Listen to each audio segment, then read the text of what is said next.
Hello friends, स्वागत है आपका लर्नर यूट्यूब चैनल में। आज आपको ऐसे ऐप के बारे में बताने जा रहे हैं जो आपको पता नहीं होगी।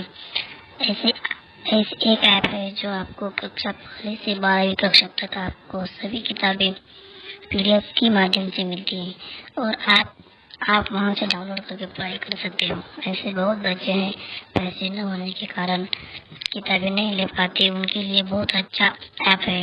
और आप कभी कहीं अकेले गए तो मोबाइल से कौन सी भी किताब डाउनलोड करके पढ़ाई कर सकते हो।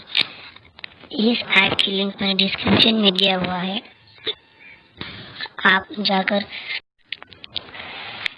डाउनलोड कर सकते हो और चैनल को जरूर सब्सक्राइब करें। और ऐसे बहुत किताबें यहाँ से पहली कक्षा तक की 12वीं कक्षा तक की बहुत सारे किताबें आप यहाँ से डाउनलोड कर सकते हो। प्लीज़ गाइज चैनल को सब्सक्राइब जरूर करें। मिलते हैं गाइज अगले वीडियो में।